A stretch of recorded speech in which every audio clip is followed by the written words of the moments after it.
હતું કે એ ભાઈને અમારે ખુલ્લા પાડવા હતા કે કોઈ પણ જોવડાવવા જાય અને આવા બેનો દીકરીઓને ખોટા સકંજામાં લઈ અને શોષણ ન કરે, બરાબર. અને એ ભાઈની પૂરેપૂરી તૈયારી હતી આ બેનનું શોષણ કરવાની, એટલે અમે એને ખુલ્લા પાડવાના હતા. એટલે મેં એનું સાંભળ્યું, પછી ભાઈ માફી માંગવા માંડ્યા, એના દીકરી માફી બધા અમારી પાસે કેટલી બધી માફી માંગી અને કે બેન જાતું કરી દો, એના દીકરીને કંઈક સિઝરિયન છે, એ રોવા માંડ્યા બહુ. અને ભાઈએ કેટલી વખત માફી માંગી કે 100 વખત મારી હવે કોઈ દિવસ કઈ ભૂલ થશે નહીં.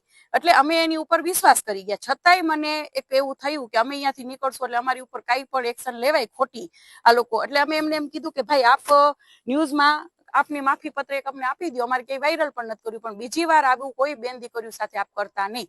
બસ આટલી જ વાત હતી. એમાં એટલું બધું ચગાવ્યું અને અમારા જેવા આગેવાન જે બેનો દીકરીઓને ન્યાય દેતા હોય એની ઉપર એફઆઈઆર કરી એ તો કરી, પણ ફક્ત મારા ભેગા ખાલી 2-3 દીકરા વાવ્યા હતા. ખાસ કરીને મારા દીકરા તો મારી સાથે જ હોય છે, તો મારા દીકરા માથે શેની ભાઈ એફઆઈઆર? મારા દીકરા અહીંયા આખું અમારી પાસે ફૂટેજ છે, બરાબર છે. અમે ત્યાં હતા, અમે બેઠા હતા, અમે નથી કોઈ મારકૂટ કરી, અમે નથી કોઈ જાતની કોઈ એવિડન્સ નથી કે અમારી માથે જે ફરિયાદ થઈ છે એ ફરિયાદ થઈ શકે.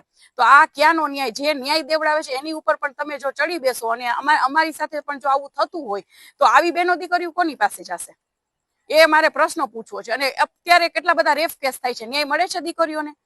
બરાબર. મને એવું કહેવામાં આવ્યું કે તમે તો મેં કીધું ભાઈ હવે અમારે ગુના કરવા છે તો બીજું તો શું કરીએ? અમે ઘરે ગયા, એ અમારી ભૂલ તો કેવી રીતના ભૂલ? અમે કઈ અહીંયા જઈને બીજી તમે આજુબાજુ વાળાને પૂછી લ્યો, પ્રેમથી નીકળ્યા છીએ, પ્રેમથી ગયા છીએ, તો અમારો કયો ગુનો? હું એક સામાજિક આગેવાન તરીકે હું કોઈના ઘરે ન જઈ શકું? શાંતિથી વાત ચર્ચા ન કરી? અમે કેટલા બધા સમાધાન કરાવેલા છે. એટલે ખોટી રીતે અમારી પાસે મારી માથે ફરિયાદ થયેલી છે, તો આ હવે મારે કોની પાસે ન્યાય લેવા જવાનો?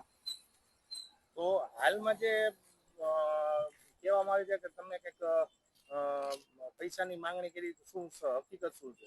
જી, પૈસાની માંગણી 100% છે, જે કરી નથી, બરાબર છે. તો એ લોકો પાસે એવિડન્સ તો હશે ને, કેમ કે એ લોકોનો ફોન ચાલુ હતો અને મેં કીધું હતું કે તમારા ફોન ચાલુ રાખો, અમારા ફોને ચાલુ રાખી. તો એ લોકોને કયો પ્રૂફ પુરાવા આવે? એક શબ્દ પણ એક રૂપિયાનો નીકળો હોય, કોઈ પણ એક શબ્દ એવો નીકળો હોય, કોઈ પણ એની પાસે એવા એવિડન્સ હોય, તો એ લોકોને કયો મીડિયા સામે આવે અને મીડિયા સામે બધી રજૂઆત કરે અને પ્રૂફ પુરાવા આપે કે અમે કોઈ પણ એક રૂપિયાની પણ માંગણી કરી. પણ આની પાછળ બીજા કોઈ તત્વો કામ કરી રહ્યા છે.